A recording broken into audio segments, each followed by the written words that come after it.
Welcome to the Hawkins Observer, a podcast where two half-lifelong friends recap and analyze every episode of Stranger Things as we prepare for the release of the final season this November. As always, we'll give you a scene-by-scene recap discussing the plot and developments, as well as sharing our thoughts, memories, and reactions. We kick off this season during summer this time. Love is in the air, kids are getting older, zits are growing, siblings are still annoying. Everything seems just right until it isn't. So put on your bathing suit and sunscreen, and maybe slow down while driving at night, because here comes season 3 opener, Suzie. Do you copy? Here we are, season 3 already, going back to 2019. Yep. Love it. Well, if you've been on this journey with us for the last 2 seasons of episode recaps, I was just looking today at how many episodes we've already done. You deserve to give yourself a like and a comment and a subscribe. Right. Just let us know you're watching. That'd be so helpful.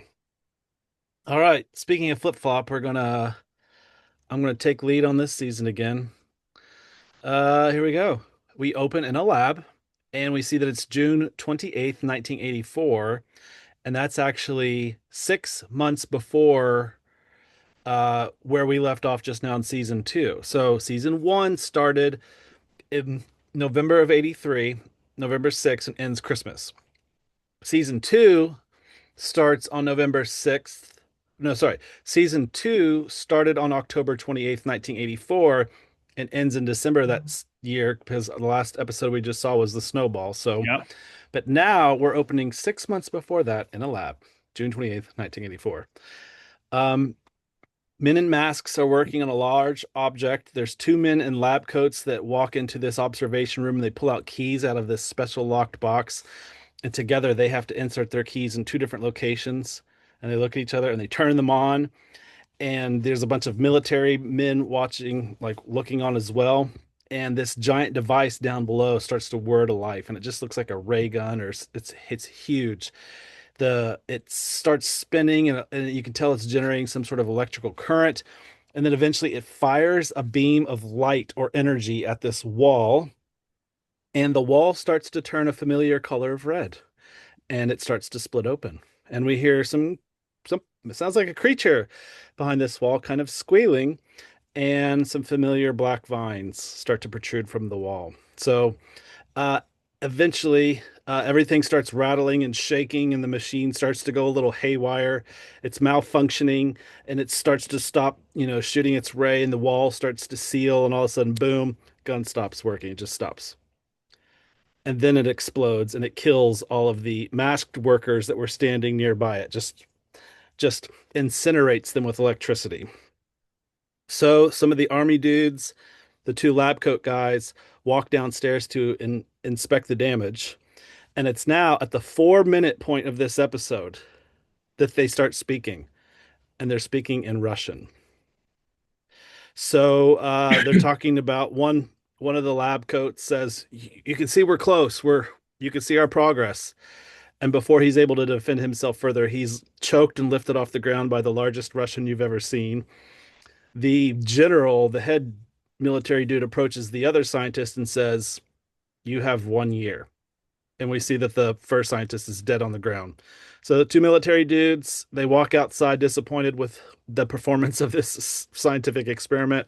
And when they walk outside, it's a frozen mountainous tundra looking, just looks like the north of Russia, cold, secretive, and we see a Russian flag flying. Roll the intro credits. Dude. It's so good because there was so much time that passed relative to the other seasons between 2 and 3 that we don't get, like we said at the last recap, it'll just pick up back up at the snowball in Hawkins. No, we're not even in Hawkins anymore. We're not even in the United States anymore. Dr. Owens alluded to this in season 2 when he was caught on the hot mic that Jonathan and Nancy were recording about imagine if a foreign adversary, say, I don't know, the Soviets, were to discover this technology. Mm-hmm. Yet here we are at the beginning of season three, and the energy beam that was pointed at the wall was creating something that looked very familiar Hmm. to us in terms of this portal. And again, just like we had at the beginning of season two, all new characters, a totally new setting. Like they're just running it back with the format, except it's a little bit more traceable in terms of where what we're doing. Hmm. The Russians, the Soviets are using some sort of familiar technology. Hmm. Yep. We, in one way, this was a shocking opener to hear people speaking a foreign language, but at the other time, like you said, people had been dropping some hints and concerns about the Russians. Murray did. One time when Hopper and his deputies pulled up to the gate, they made Russian jokes. So it's like, okay, maybe this has been a real threat the whole time. Yeah, and it just keeps the time frame still right in front of us. Like in the early mid 80s, Hmm. that was what was on everybody's mind. Yep. So, next scene, it's immediately 1 year later. The screen displays June 28, 1985, and we hear a really romantic song playing, and we pan over, and here's Mike and Eleven kissing on her bed. But Mike's, he's on cloud nine because he interrupts their kissing by just poorly singing the song, and Eleven like tries to get him to stop. She's obviously entertained, but he's just poorly singing on purpose. So it's a really funny scene where they're obviously living their best lives. Hopper, on the other hand, he's also in the cabin, but he's sitting in front of the TV, stuffing his face with like chips and salsa, drinking a beer. The last time we saw him, one of the last times we saw him, he was with Dr. Owens, and Dr. Owens offered him some food, and Hopper was like, "No, I gotta start a diet." That was the end of last season. Here we are, season one or episode one. Mm-mm. Diet's not going well. So Hopper gets a little suspicious, so he leans back in his chair just to see if he can peek into Eleven's room, and sure enough, he catches them kissing and yells at them, "Hey!" And Eleven's startled and she slams the door shut with her powers. And Hopper jumps off and pounds on the door. It says, 3 inch minimum, leave the door open. He starts yelling at them. And then eventually the door does open and he steps in. And the two kids look up from their bed. They're reading separate books and they look at him as if nothing had actually happened. And you can see it on Hopper's face like, did that actually happen? Did I see them kissing or did I make it up? So Mike rides off into the night on his bike, but there's he and Eleven are still talking via walkie-talkie. So they wish they were still with each other, but it's see you tomorrow. Yeah. The two of them are so in love. It's so reminiscent of, when you're young and you're experiencing your first Hmm. real relationship. So it's like really relatable if you harken back to those younger years. But as a parent, it's also really relatable to how kids like the toll that kids take on you. I mean, Hopper just looks so beaten down in that chair. Yep. Like just the burden that kids are. Hmm. And the worry that you have and just how little control you have over your kids. Yeah. uh you're just right there you're with all three characters in your mind. I mean, if Hmm.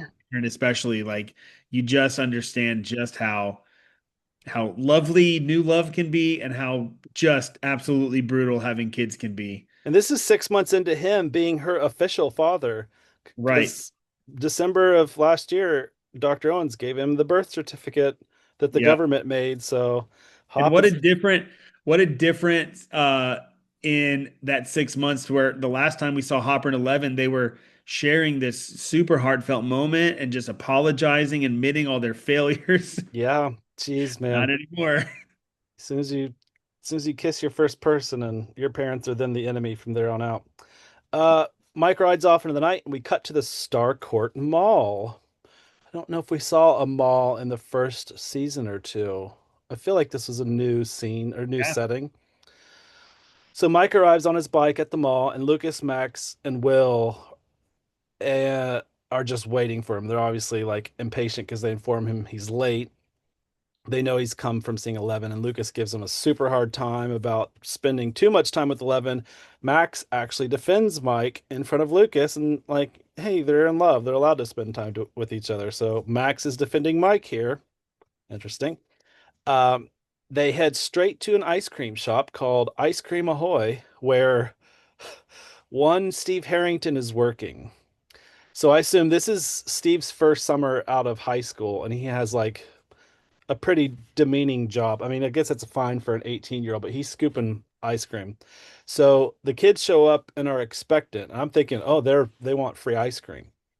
Steve walks the kids through the back door of the ice cream shop into the inner hallways of the mall and lets them sneak into the movie theater via the back way, like some hidden passageway, essentially.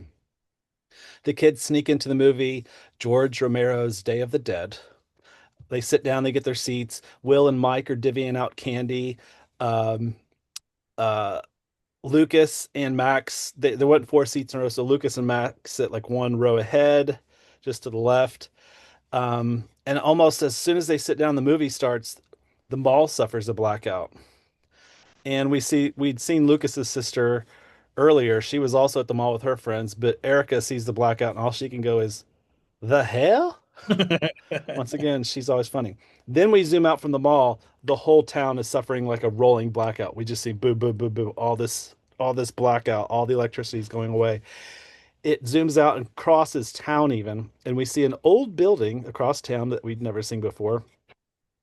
And there's a bunch of rats. It's like seemingly abandoned. And during this blackout, the floor is vibrating and dust is starting to like vibrate and rise off the floor. And then the dust and dirt actually forms a cloud and starts rotating in this abandoned building. And it looks an awful lot like the same thing that flew out of Hopper's cabin the night that Will dispossessed the mind flayers. This shadowy, dark figure starts forming from the dust of this building. Then the electricity comes back on, and we're back at the mall as if nothing happened. People keep going down the escalators. The movie starts back up, and seems no one pays attention or thinks anything of it. Except as Will's starting to watch the movie, he looks worried, his typical Will worried face, not about the movie, but something else. And we can kind of hear growling, and the hair on the back of poor Will's neck stands up, and he starts having flashbacks. He's While he's sitting there in the movie theater, he flashes back to the day he was possessed by the mind flayer. He flashes to the day he was dispossessed, and then before he can keep going down that tunnel, Mike interrupts him. Hey, are you okay? And Will's like, yeah, yeah. And Mike's like, are you sure? And Will's like, of course. Uh, Cuts to the movie, and I've never seen this movie, but the lady is in some sort of confinement, maybe jail, but inside wherever she is in this movie, there's a poster on the wall, and she just kind of puts her hand up on it, and it happens to be a pumpkin patch. Good detail. She gets scared in the movie, and then we cut away from that scene. Yeah, it's a famous scene because of how badly she acts, like when those hands Mm. come through the wall and she turns around, like really melodramatic. Um, but I love this scene because, and this isn't the only scene that happens in this episode, where it reminds me of season one, episode one, Hmm. where again, like all is right with the world. There's really nothing to be scared of, except maybe this, this weird thing happened. Like we see in the pilot episode of the guy getting taken in the elevator, and obviously Will goes missing. But like the first, you know, third of the episode is like pretty normal stuff. And Starcourt Mall, like I think we're led to believe as we go on in this episode that this is a new mall. Like it was pretty much just built. True. Uh, and so we get all of the feels of the early 80s, just the optimism of the economy and Hmm. you know, That we're, that's a just That's a good point. I thought like why haven't we seen this before? But you're exactly right. We soon learned yeah. that it's a newer mall, and even the music that's playing in the different scenes is very jolly and happy, and like Yeah. we're led to believe everything's okay. Yeah, it's very bright. I mean, this show is so dark, like Hmm. just visually dark, that this episode, especially at Starcourt Mall, feels really different. It's like everything's really bright and loud, and Scoops Ahoy has this really like blue and red, this bright color scheme. Hmm. See these movies of kids at the theater. Like, there's really nothing wrong with the world right now, Nope. except we just start to get this little glimpse of like what is happening with these rats and this dust, and like what is Will feeling. Uh, Hmm. yeah, They we're with them here in the mall. Like, I they don't. remember when, malls were a thing. Yeah, a fun thing. Uh, Next morning, uh, it's Nancy and Jonathan in bed together, and Nancy wakes up and she's very alarmed immediately, and she starts panicking because their alarm didn't go off because the power went off last night. So they didn't reset their alarm, so they've overslept something and they're in bed together. So they jump up and start to get dressed quickly, but Nancy hops out the window as if she didn't want to be seen wherever they are, and it turns out we're at the buyer's house. And Jonathan tries to make his way out to the cars, like, I'm sorry, I'm late for work. And his mom tries to stop him, and Jonathan's like, no, I'm really late. And his mom has to wipe a kissy lipstick off his face. Funny. So Joy sits down on the breakfast table with Will, and Will's just like, gross. And his mom's like, come on, you won't think that's gross someday. And Will says that he's not going to fall in love. So as they're talking, Joyce is distracted and she goes, hey, what happened here? And she looks over, and for some reason, all of the magnets and all the papers they were holding up on the refrigerator have fallen down. So she picks them up, puts them back on.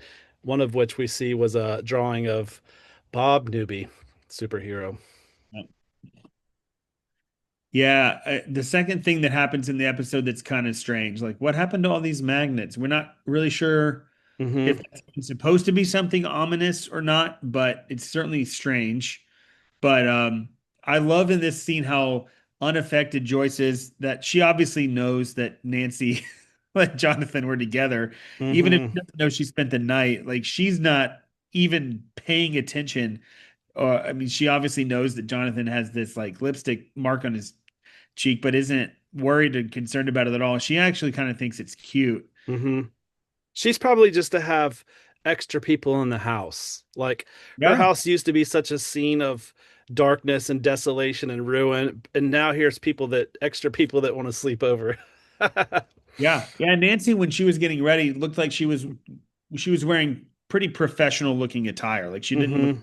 just throwing on jeans and a t-shirt. Like, she's It's late for true. work. We'll find that out right now because they immediately hop in a car, and Nancy just keeps telling Jonathan to drive faster, and they're going to the same place. It looks like maybe Jonathan's just going to drop her off, but Jonathan's like, this car, it's a miracle it started. Like, and Nancy's Yeah. like, I don't care, go faster.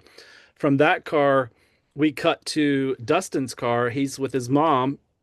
Dustin's on his walkie, and because he's back in range, he's saying, "Hey, this is Gold Leader returning to base." Apparently, that's his name now, Gold Leader. And he can't get anyone to respond on radio. Dustin or Will, Lucas, Mike, for whatever reason, are not responding, and it actually makes Dustin kind of mad. And his mom's like, "Chill out. It's maybe it's a month. Maybe they forgot you were coming home today." And Dustin is a little disappointed by that. So they make it home. Dustin goes into his room. He looks a little sad and he sees his turtle, I think, and he's like, at least someone's happy I'm home. And no sooner does he say that than he hears some digital noise and his toys in his room, like the battery powered ones, come to life. And then they start moving on their own accord.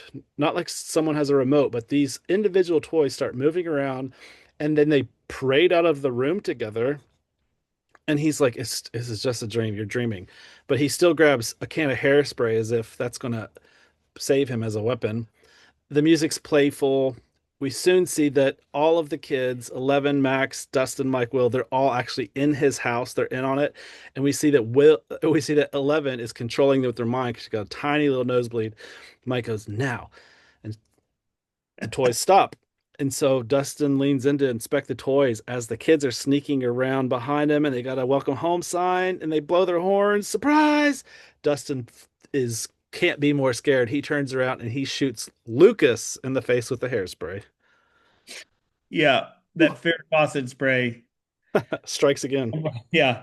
It's such a great, because you might be tempted to be scared of what's happening, but the music that's playing behind little toy parade is Mm-hmm. not quite so ominous, but it's nice to see that they're all happy that he's home. Yep. From there we cut to Mrs. Wheeler and a bunch of her friends are at the local pool. I mean, that was a common scene when I grew up. Moms take their kids to the pool and they hang out together. And then it pans over and it's a change of duty. One of the lifeguards is leaving her post, and the ladies notice that and they're like, it's time. Like something's about to happen. As soon as the lady lifeguard leaves, it's Billy's time to start his shift. So the women like literally like check themselves out and make up and make sure they're ready for Billy to just walk by. Before he walks by, Billy yells at some chubby kid because he's running, and he just embarrasses the kid in front of everybody. Blows his Yeah. whistle, tells him not to run or he'll kick him out forever. Then everyone starts playing again. Billy walks past the ladies and goes, "Afternoon, ladies." And in unison, they all go, "Afternoon, Billy." And then Billy goes, "I dig the new suit, Mrs. Wheeler." Ugh. This is so gross. This is the grossest scene I think so far. Grosser than anything I've seen. Demo dog, nasty. Yeah, it is kind of a sad scene to see all these middle-aged women who are presumably married with children, like Mm-hmm. literally have come. I mean, you're led to believe that they came to the community pool for the shift that Billy will spend in the lifeguard stand. Yeah. And yeah, they're all like just plumping themselves up for him. And yeah, He's it's kind of disgusting. he's the eye candy of Hawkins. Yeah. I mean, he's a Uh, good looking guy, but he is, but what with the eyeliner and the blah blah blah. Um, oh, sorry, my teeth are still so sore. I just Chris got inhaled. his teeth whitened for I the in podcast. for the podcast. I inhaled too quickly. That's pretty bright. They're almost like shining. Oh my gosh, they hurt. This isn't even my room. Where am I? I'm in some Oh, that's abandoned. funny. Speaking, I'm in an abandoned house right now. Just kidding. Okay. Nancy and Jonathan arrive to a kind of abandoned looking downtown area. We see a flyer that says, "Save the downtown, say no to the mall." So, a bunch of boarded up and closed down businesses, including Radio Shack, has gone out of business. Sad. Yep. Uh, we cut to Joyce. She's hanging a for sale sign in her place of work, still hanging on, barely open. It says 50 to 70% off. Hopper walks in and he's needing some advice. He tells Joyce like what's going on with Mike and Eleven, that they're constantly making out. It's constant. It's constant. He calls Mike a smug son of a bitch. And he accuses Mike of corrupting Eleven. And Hopper's like, I need them to break up. They're spending too much time together. They're constantly kissing. And Joyce, Joyce is like, they're just teenagers. Don't worry so much. Like, and eventually he pesters her, and Joyce is like, you got to talk to them. Like, you have to have a heart to heart. And Hopper, this is so funny. He like his pitch changes as if she's just spoken a different language. And he goes, "What is that?" Like he doesn't know what a heart to heart is. And she's like, talk to them. You got to talk to them like your friend. You can't seem angry. You need to talk to them about boundaries. You have to stay calm. You can't lose your temper. And Hopper gets so exasperated. He's like, maybe you could talk to them for me. And Joyce's like, no. He's like, yeah, yeah, yeah. Come over after work. You can talk to them, and you do it. And Joyce is like, no, but maybe I can help you find the right words. Yeah. This is just another layer of Hopper's downward spiral. Like the way that he acts in this scene is just so unlike Hopper, especially the Mm, that we've gotten to know. You think of him in the last episode, he's got Will over his shoulder. He's holding an automatic rifle. He's like on a mission through the lab. And here he looks totally lost. yeah. He just has no idea what to do. He looks disheveled. He's like Mm, drumming his fingers on the little shelf unit, trying hmm to figure out how he can get out of talking. Like, give him a supernatural phenomenon to like need to shoot his way out of any day of the week over a heart to heart with a 13 or 14-year-old kid. Yeah, that's so true. Joyce is so patient with him still. Yeah. She's gonna help him out, and God, does he need it? I mean, I can put myself back in the shoes. as a 13-year-old boy, like if I would have got caught kissing a girlfriend at that time, I would have rather been eaten by a Demogorgon than have a sit down talk with my parents at that age. For I'd have been like, sure. that would have been the worst thing to hear. Same generation. Uh, we cut to Nancy. She's hurrying down the sidewalk of this mostly abandoned downtown area, and she walks into the Hawkins Post, where we kind of Our allude our name. rival publication. Rival. They're also out of business for good reasons now. Anyway, she walks in Hawkins Post because we're not sexist. She walks into Hawkins Post and just starts handing out everyone's morning sandwiches or lunch. So she walks into Jonathan's developing room, even though she's not supposed to, but to give him his sandwich, and she basically ruins whatever he was developing or exposing. And she walks into a boardroom where all the men are assembled, and they need a story for print. We go to print in a couple hours, and they're like, "What about Iran?" And the boss is like, "No, I want something local." And as Nancy's handing out their sandwiches, they're talking about like a lady with boobs, like a big boobs. So it's like they're talking about this right in front of Nancy. Yeah. And Nancy just as she's about to walk out, she goes, "What if we do a story about the mall?" Yeah. And one of them immediately gets what she's saying because they say, "Oh yeah, 5 businesses on Main Street have closed down because of the mall." And then one of the jerks says, "Well, I got an even better, bigger story. Let's focus on the mystery of why my sandwich doesn't have mustard." And they laugh her out of the room, the poor girl. Man, so sad for Nancy because she's got such great ideas. That's a legitimately great, like above the fold story about this brand new mall shutting down all these businesses on Main Street.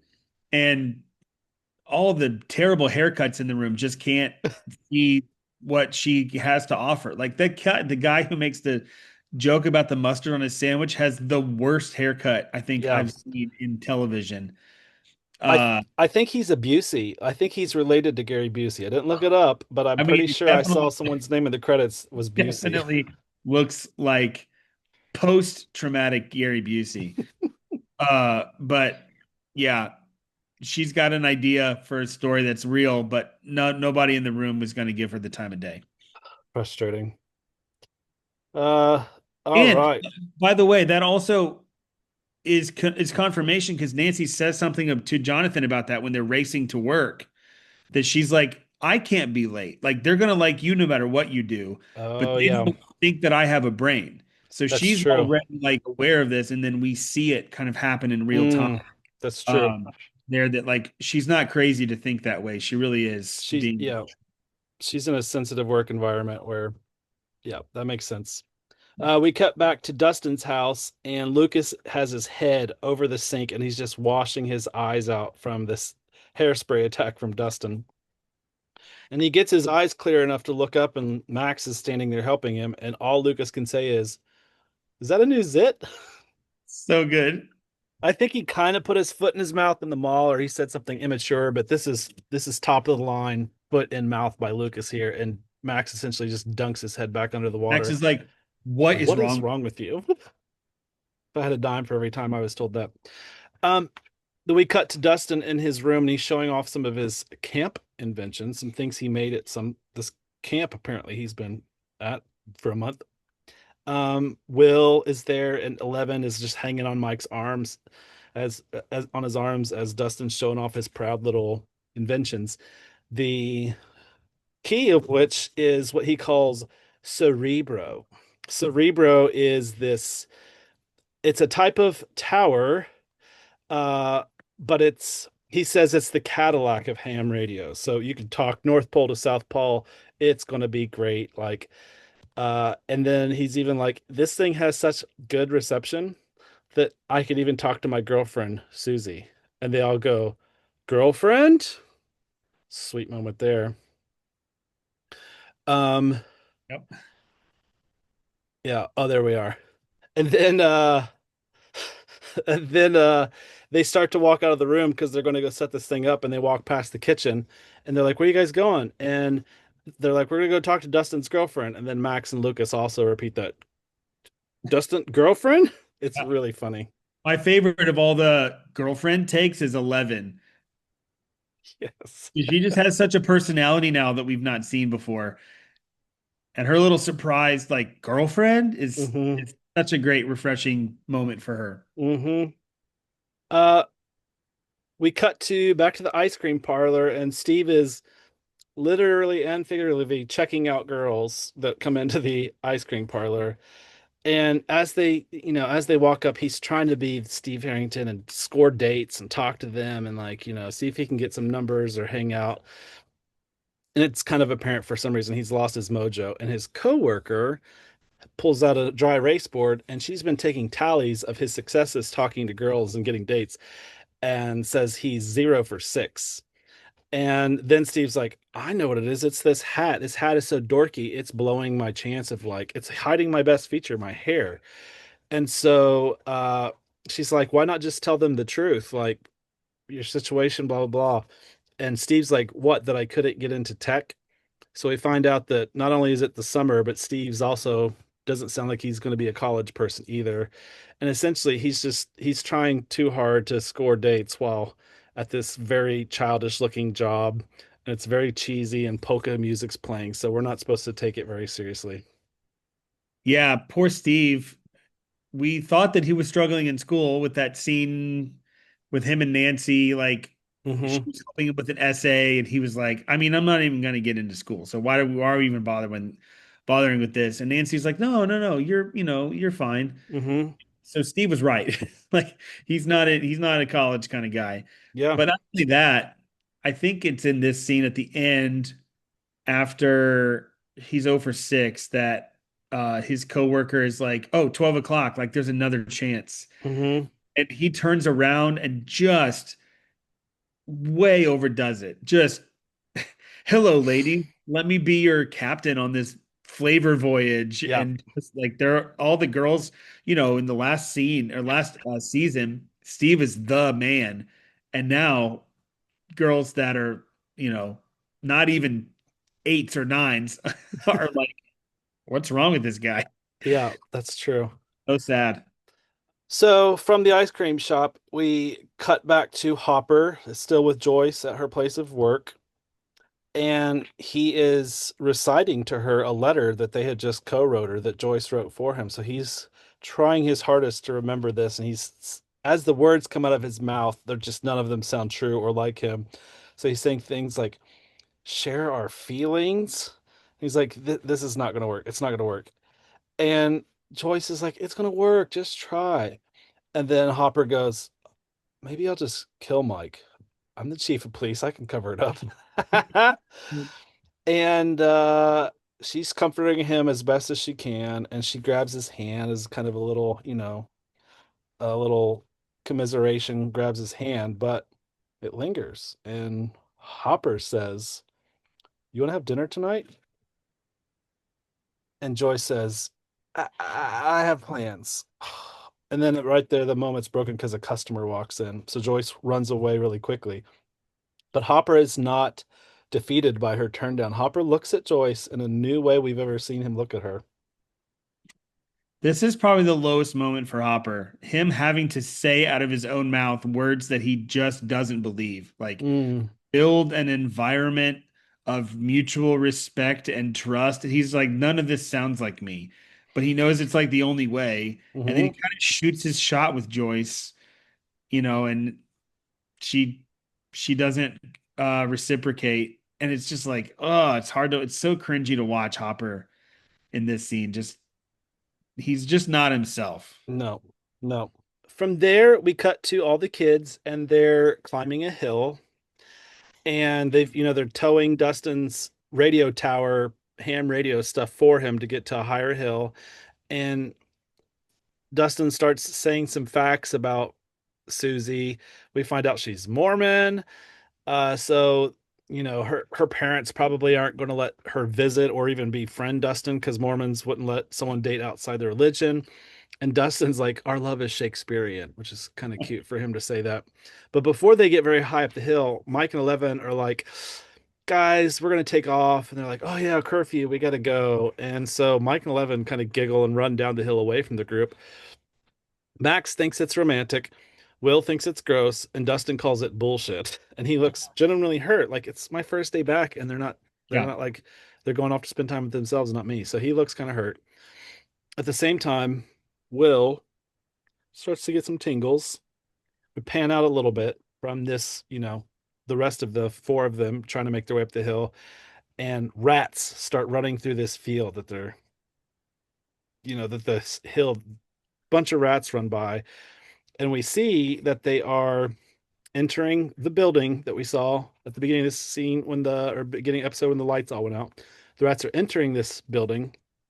They're descending a set of stairs, and then as they hit that bottom floor, they kind of struggle on the bottom floor, and then they self combust. Oh, so gross. Mm-hmm. Don't even we have not been introduced to anything so far in this season or even in past seasons that's remotely like this. These Yeah. rats just running around and then blowing up like this little goo that they turn into. Mm-hmm.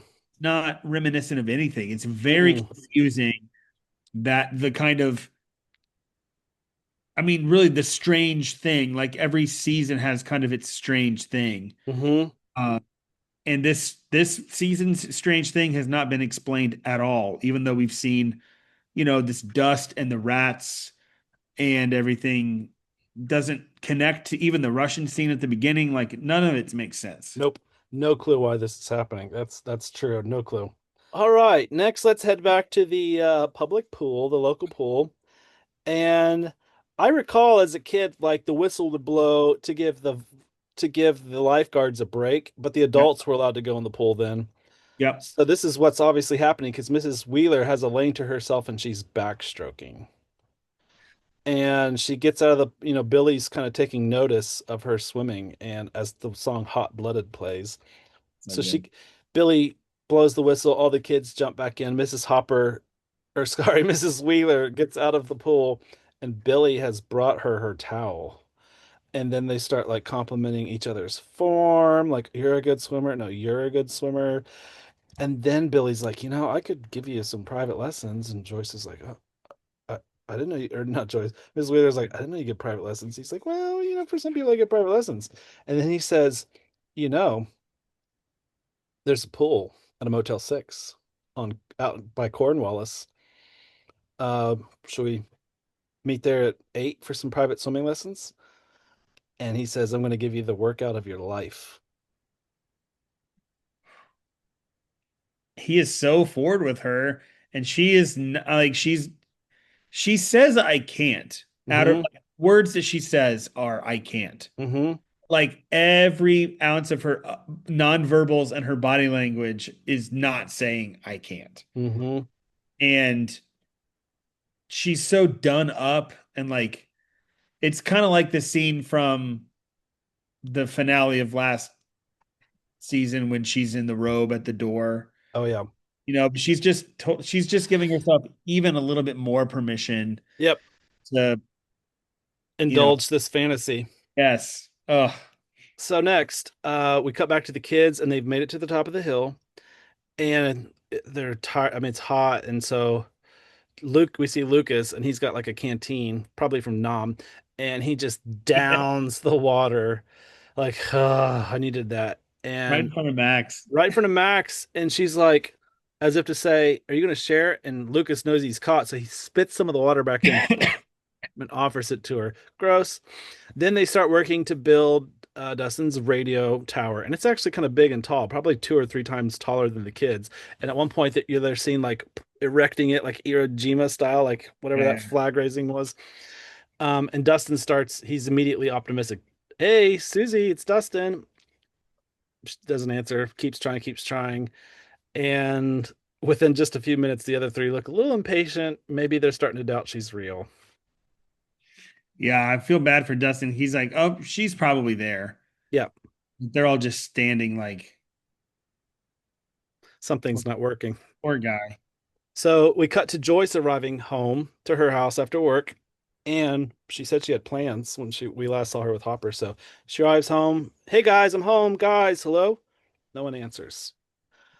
We're in season 3, so that doesn't actually alarm her. She just goes about her business. She grabs Tupperware from the fridge, reheats some leftovers, pours herself a glass of wine, turns on the TV, and watches Cheers by herself. While she's sitting there on the couch, she does have some flashbacks. Old Bob is still on her brain and in her heart. Um, but yeah, she's alone. She didn't really have plans tonight. But as she's sitting there eating leftovers, watching TV, pans to her kitchen, pans to the fridge, magnets start rattling, and everything falls off the fridge again. Magnets, paper falls to the floor. Simultaneously across town, Nancy is the last person at the office. It looks like she's cleaning up after a long day of being berated or whatever. And the phone rings. So she's there. She answers it, grabs a piece of paper, and starts. She looks alarmed immediately, starts taking down an address, and then also writes diseased rats. Yeah, we're going a little bit further down this. What is happening with the magnets and the rats? Mm. While simultaneously feeling sorry for Joyce that she really didn't have any plans. She didn't want to agree to Hopper's date offer, and we can tell it's probably most likely because she's just not over Bob yet. 6 months ago. Yeah. Yeah. Uh, from there we cut to it's back to Hopper's cabin, and Mike and Eleven are at it again on her bed, kissing. But Hopper's also in bed, but he's reciting in his out loud the speech that he and Joyce had prepared, and he's smoking a cigarette while he's reciting it. And a piece of ash drops right here as he's upside down, and he just doesn't even move. Just he can't get over how hard this is about to be. Yeah. He gets hung up again for the second time on the phrase "share our feelings." He's like, "This ain't gonna happen." But to his defense, he gets up, knocks on the door, calmly says, "Can I talk to you guys a minute?" And they're sitting on the bed. He walks in, grabs a chair, and they're just looking at him like, "Oh my God, what's about to happen?"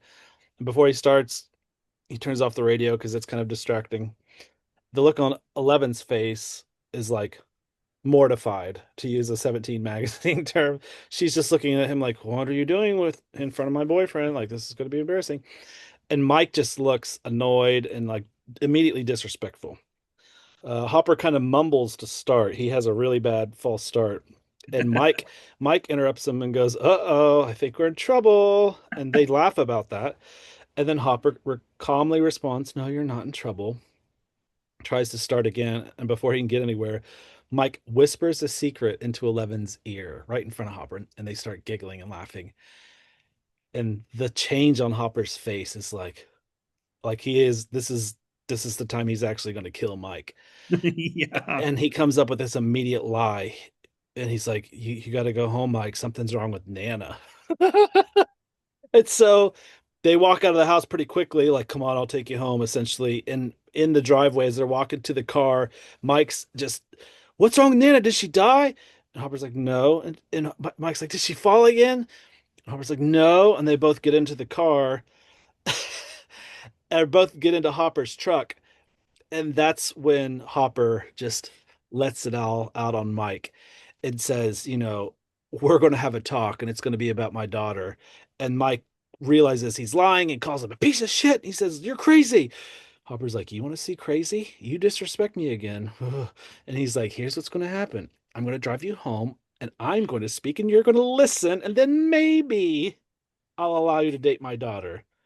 Not if you understand." So he's finally like full on dad mode, like putting Mike in his place and being a girl dad. Yes, and this scene is funny because you're rooting for Hopper to push through his, you know, like discomfort and actually deliver the speech that he and Joyce prepared. Yeah. But then when they get out to the car and the truck, I'm like thankful that Hopper kind of did it his way. And he kind of gets a little bit of his mojo back, a little bit more of his confidence back when he's like, I don't need Joyce's, like bleeding heart kind of mumbo jumbo nonsense. I can just level with him kind of man to, man child. And you're like, yeah, Hopper, Yeah. not If that we dislike Mike, No, but he but was being a disrespectful little shit, so yes. he got what's coming to him. From there, we cut back to the hill. It's now dark, and Dustin, bless his heart, still trying to get hold of Susie on this radio. Will looks like he's asleep. Max says, "Come on, she's not there," and the three of them seem super frustrated with Dustin. And Max says Dustin's obviously lying. Will suggests let's play D&D tomorrow or something fun like they used to, and the three of them basically peel off from Dustin, and Dustin's again very defeated because it's like they don't believe him, they're not hanging out with him. Yeah, I mean, it's relatable to come home from camp and feel like you've had this transformative experience and your friends are just like, whatever, man. Mm, And we feel for Will too, because he's like, hey, I've kind of been not really there the last couple years. Like, can we just go back to playing Dungeons and Dragons like we used to? yeah, and Will's been the fifth wheel ever since Dustin's been gone for camp because I can imagine it's been a lot of Max and Lucas, it's been a lot Yeah, of Mike and Elle, and here's poor Will. You know, we have our yeah. questions about Will. They're all growing up.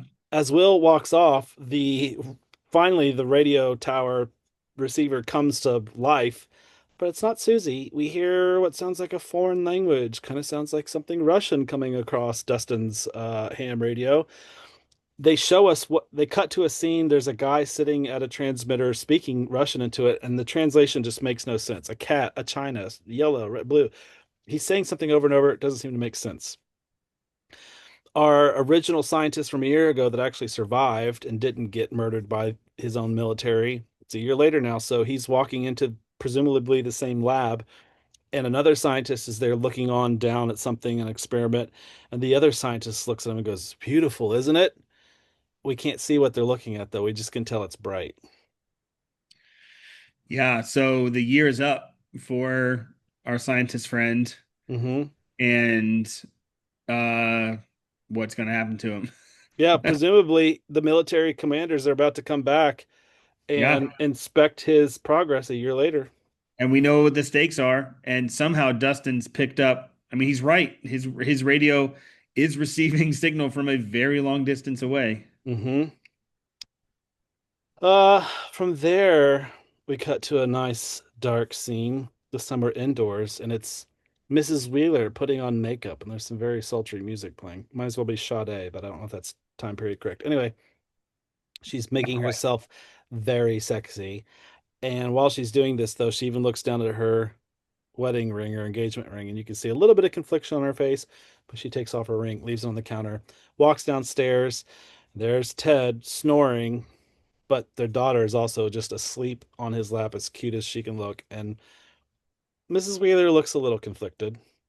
Gosh, I mean, this scene is cringy enough, but as a married man, it's so hard to watch her. Like, she's got lingerie on, she's putting all this makeup on, like she's putting all this effort into this kid, 17, 18. I mean, he's presumably 18, 19 years old at this point. Hmm. Like, she's putting all this effort in. Like, obviously Billy is young and hot and the new thing. Like, if she put half of this effort into her marriage with Ted, it's just hard to watch, and especially put her wedding ring down. Like, ugh. Yeah, we've got the impression the whole time that Ted is a bit of a wet noodle. He's a bit of a passive, and that's Sure. just not doing it for Karen anymore. We feel that there's probably a bit of an age gap between Ted and Karen too. Like, I think they might have told us that once that Ted's a little bit older than her and he's always sleeping and That's like true. so Yeah. Well, Mrs. and Wheat. Karen married this safe, Mm, insurance agent in the cul-de-sac, but her walking past little Holly sleeping on his lap, like, yeah, he's a little milk toast and vanilla, but he's a good husband. Like, he's a good mm-hmm, dad. mm-hmm, He's out drinking. Like, he's not doing the things that Karen's doing, running around. mm-hmm, mm-hmm. Oh, He's not actively breaking up the family. I hate this scene Yep. for as a married man. And like, Karen can do whatever she wants to do, but like there's gonna be consequences. Yeah. He may not actively be turning her on anymore, but he's not actively ruining the family or being a bad Right. father. Yeah. They need counseling. Anyway, cut to the final scene, and it's Billy driving himself fast, but that's redundant. So anyway, Billy's driving himself and he's checking himself out in the rear view mirror. Oh, he loves the mirror. He really does. And he's reciting out loud what he's going to say to Karen. It's not calling her Mrs. Wheel anymore, like Karen. So literally like, you know, saying what he's going to say to her when he sees her. When all of a sudden something smashes his windshield. It's like he hit a deer or something that big. It smashed the front windshield, and it causes him to kind of spin out and wreck. And we see his car comes to a stop outside this abandoned building, which we can see now a little clearer. It's the old steelworks building. So he gets out and he's kind of shaken, but he's not that hurt. But he examines his windshield and he just keeps cussing at the car as if it's the car's fault. Yeah. Um, Something scurries off not too far from there, and it startles him to the point where he starts yelling, like, "Who's there? Hey, who's there?" And before he can figure out what it was, something grabs him by the leg and pulls him so quickly in towards the building, bangs him on the side of the door, but it pulls him right through into the building, and it starts to pull him down those same steps towards the basement. And he grabs on for just a second at the top of the steps as if he's going to be able to hold on, but whatever's got him just yanks him straight down the stairs. Roll credits. Yeah, so here we are. I mean, this is whatever this is, we don't know. This is going to be this season's, monster or villain or whatever, strange thing is going to happen this season. It's this. And Billy is right in the middle of it for the first time. I mean, we were talking about the end of last season, how Billy's not really been let in on any of the story, like the real main story. Because we don't trust him. Right. So the kids didn't let him in to Hmm. help, Hmm. but he's also not on the bad side. He's just this kind of ancillary character who is just kind of a D-bag. But Hmm. now we're thrusting him right into the middle of the real main story here with Hmm. what this is. This scene was also a bit of a flashback to Barb also trying to hold on to some steps or some Yep. stairs and also not being able to hold on and just getting sucked down into the darkness. It's very strong because Billy's got the muscles. Yeah, And that's true. he couldn't hang on for more than a second. Yeah. Well, you know, I mean, I'm sure he's going to be okay. He's a fighter. He's been through probably worse with his dad and his stepmom. y- Um, yeah. surely his anger can get him out of any situation. We've seen the worst of Billy in that way. No, it's so true. There's no way, Well, I mean, I've never had to fight a bunch of mall rats before, but hopefully On the whatever this is, he play can take on care of himself. words, the mall rats. That's true. Well, maybe all the dead and dying rats formed a giant one in the basement. Just a wild guess. I mean, it's coming back to me a little bit, I Like guess. Splinter for the Ninja Turtles, there's like a giant mutant rat now. That could be. Ah, I don't remember. I just say we watch just the first 5 minutes. I'm sure that the first 5 minutes will give us all the details we need of episode 302. Deal. I mean, they'll And they'll clear this up real quick. you need to take some Advil or some Motrin for your whitened teeth and Yeah. all the, all the God. to watch an episode of Stranger I'm gonna Things. start winking at myself in the mirror like Billy does. Like, just kidding. Well, I might just stick around for the next 55 minutes of the episode. I will see. But anyway, thanks for watching, and we'll see the rest of you next time here on the Hawkins Observer.